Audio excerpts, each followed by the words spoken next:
दोस्तों अगर आप भी विराट कोहली और सूर्य कुमार यादव को भारतीय टीम का सबसे खतरनाक और खूंखार बल्लेबाज मानते हैं तो हमारे इस वीडियो को लाइक करना नहीं भूलिएगा। तो दोस्तों विराट और सूर्या की पारी पड़ गई वेस्टइंडीज पर भारी। दरअसल दोस्तों आपको बता दें कि चौथे T20 में विराट की तूफानी शत की पारी में उड़ा वेस्टइंडीज का खेमा। तो वही दोस्तों अंतिम की ओवर में सूर्य कुमार यादव ने अपने बल्ले से मचाई जमकर गर्जना। दोस्तों इसके साथ ही नामुमकिन को मुमकिन कर अंतिम गेंद पर दिलाई भारत को ऐतिहासिक जीत। दोस्तों अगर आप भी देखना चाहते हैं भारत वेस्टइंडीज के बीच खेले गए चौथे T20 मुकाबले की पूरी लाइव हाईलाइट तो दोस्तों वीडियो में अंत तक बने रहिएगा। लेकिन उससे पहले आप सभी को क्या लगता है कि विराट कोहली और सूर्य कुमार यादव में से किसे रन मशीन के नाम से जाना जाता है? कमेंट सेक्शन में अपनी कीमती राय जरूर दें। तो नमस्कार दोस्तों, स्वागत है आपके अपने खूबसूरत से क्रिकेट चैनल में, जहां हम आपको भारत और वेस्टइंडीज के बीच इस वीडियो के माध्यम से खेले गए चौथे T20 मुकाबले की पूरी लाइव बाल बाय बाल हाईलाइट दिखाने वाले हैं। तो दोस्तों वीडियो में अंत तक जरूर बने रहिएगा। तो दोस्तों जैसा कि आप जानते ही हैं कि हाल ही में कंगारुओं द्वारा लंदन के ओवल में खेले गए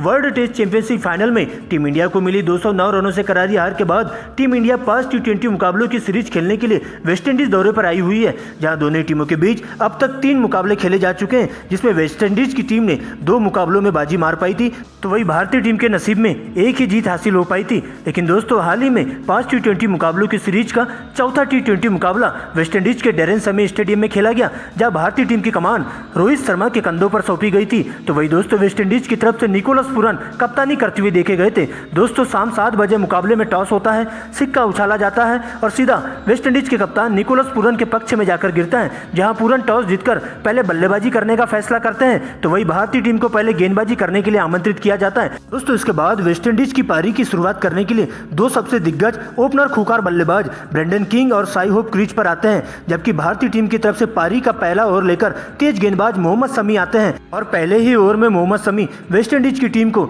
2 तगड़े झटके दे जाते हैं, जहां पर ओवर की पहली गेंद पर ब्रेंडन किंग कट करने के चक्कर में विकेट कीपर संजू सैमसन को केस दे बैठते हैं, जहां संजू सैमसन काफी दूर दौड़ लगाकर हवा में उछलकर एक बेहतरीन सी डाइव मार लेते हैं। इस प्रकार से वेस्टइंडीज की टीम को पहला झटका 0 रन पर लग जाता है, जहां ब्रेंडन किंग बिना खाता खोले ही पवेलियन का रास्ता नाप लेते हैं। जबकि दोस्तों इसी ओवर की अंतिम गेंद कोन बदलते हुए सीधा अंदर की तरफ आती है और साई होप की गिल्लियां बिखर कर ले जाती है। इस तरह से मोहम्मद शमी के पहले ही ओवर में वेस्टइंडीज की टीम के दोनों ही ओपनर बल्लेबाज बिना खाता खोले ही पवेलियन का रास्ता नाप लेते हैं और इस प्रकार मोहम्मद शमी का यह ओवर मेडन के साथ 2 विकेट दे जाता है। और इस प्रकार से एक ही ओवर में 2 विकेट गिरने से वेस्टइंडीज की टीम मुश्किल में आ जाती है। लेकिन दोस्तों इसके बाद वेस्टइंडीज की ओर से पारी को आगे बढ़ाने खुद कप्तान निकोलस पूरन और काइल मेयर्स क्रीज पर आते हैं, जबकि भारतीय टीम की तरफ से दूसरा ओवर लेकर तेज गेंदबाज अर्शदीप सिंह आते हैं और एक बेहतरीन लाइन लेंथ के साथ गेंदबाजी का नजारा पेश करते हुए दोनों ही बल्लेबाजों को हाथ खोलने का बिल्कुल भी मौका नहीं देते हैं और अपने इस ओवर में 2 सिंगल और 1 डबल की मदद से केवल 4 रन ही देते हैं।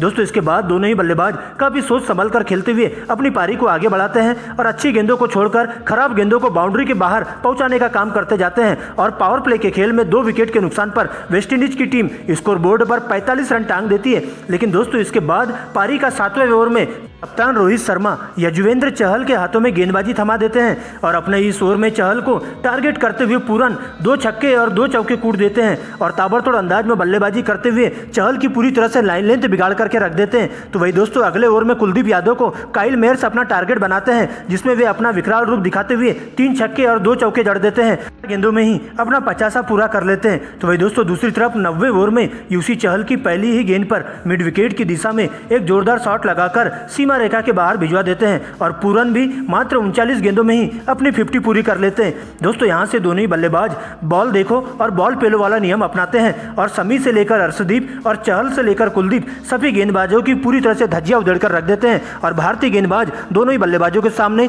पूरी तरह से घुटने टेकते हुए नजर आते हैं। इसमें सबसे ज्यादा खराब गेंदबाजी अर्शदीप, यूसी चहल और कुलदीप यादव के द्वारा की जाती है और इस प्रकार से दोनों ही बल्लेबाज पारी को आगे बढ़ाते हुए 17 ओवर की समाप्ति के बाद टीम के स्कोर को 2 विकेट के नुकसान पर 152 रनों के पार पहुंचा देते हैं। लेकिन दोस्तों इसके बाद 18वें ओवर में मोहम्मद सिराज वेस्टइंडीज के लिए काल बनकर आते हैं और आते ही दोनों ही सेट बल्लेबाजों को आउट कर तेजी से 200 रनों की ओर बढ़ रही वेस्टइंडीज की टीम के बढ़ते स्कोर को लगाम लगा जाते हैं, जहां पर सिराज की पहली ही गेंद पर बड़ा शॉट मारने के चक्कर में कप्तान निकोलस पूरन 90 रनों के निजी स्कोर पर कैच आउट हो जाते हैं। तो वही दोस्तों इसी ओवर की अंतिम गेंद पर 74 रन के निजी स्कोर पर क्लीन बोल्ड हो जाते हैं काइल मेयर्स। दोस्तों इसके बाद पारी को आगे बढ़ाने ब्रुक्स और पॉवेल आते हैं और अंतिम के दोनों ओवरों में तेज गति से रन बनाकर चौके छक्कों की झड़ी लगाते हुए टीम के स्कोर को 4 विकेट के नुकसान पर 184 रन तक पहुंचा देते हैं और इस प्रकार टीम इंडिया को इस मुकाबले में जीत हासिल करने के लिए 185 रनों का टारगेट दिया जाता है, जहां भारतीय टीम की तरफ से मोहम्मद सिराज और मोहम्मद शमी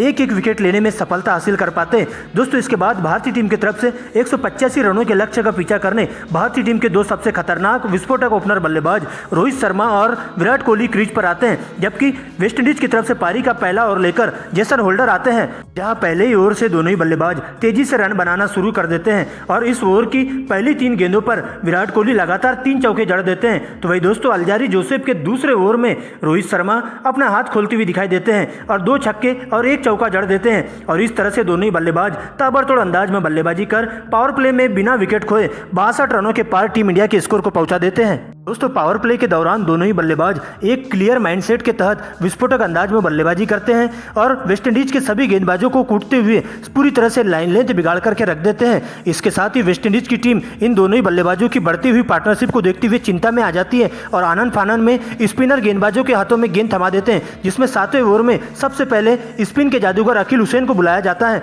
जो टीम इंडिया के लिए काल बनकर आते हैं और आते ही 7वें ओवर में टीम इंडिया की सबसे बड़ी मछली को फंसा कर ले जाते हैं, जिसमें पहले ही गेंद पर रोहित शर्मा को 36 रनों के निजी स्कोर पर कैच आउट करवा दिया जाता है। लेकिन दोस्तों रोहित शर्मा के आउट होते ही टीम इंडिया की डूबती नैया को पार लगाने के लिए विराट कोहली का साथ देने 360 डिग्री के नाम से मशहूर अपने सूर्य कुमार यादव क्रीज पर आते हैं और संभल कर खेलते हुए दोनों ही बल्लेबाज 10 ओवर के खेल में टीम के स्कोर को 90 रनों के पार पहुंचा देते हैं। दोस्तों इसके बाद तो टीम इंडिया को अगले 10 ओवर में 95 रनों की जरूरत होती है, जो कि विराट कोहली और सूर्य कुमार यादव के दाएं हाथ का काम था, क्योंकि जब तक ये दोनों बल्लेबाज क्रीज पर रहते वेस्टइंडीज का इस मुकाबले को जीत पाना नामुमकिन था। लेकिन दोस्तों इसके बाद 11वें ओवर से दोनों ही बल्लेबाज 5वें गेयर में बल्लेबाजी करना शुरू कर देते हैं और कैरेबियाई गेंदबाजों की हवा खोलकर रख देते हैं और दोनों ही ओवर से चौके छक्कों की बारिश होना शुरू हो जाती है और इस प्रकार से ये दोनों ही बल्लेबाज आगे और कोई विकेट खोए बिना ही 185 रनों के लक्ष्य को 17 ओवर की समाप्ति के बाद ही हासिल कर लेती है और इस प्रकार से टीम इंडिया इस मुकाबले में 9 विकेट से जीत हासिल कर लेती है, जिसमें विराट कोहली 65 रन तो वही mister 360 degree Surya Kumar Yadav 52 run बनाकर नॉट आउट रहते हैं और इस प्रकार से 5 T20 मुकाबलों की सीरीज में भारतीय टीम भी इस मुकाबले को जीतकर सीरीज में 2-2 की बराबरी पर आ जाती है। दोस्तों अगर आपको भी विराट कोहली की कातिलाना बैटिंग पसंद आई हो तो वीडियो को लाइक करें, जाते जाते चैनल को सब्सक्राइब जरूर कर दें।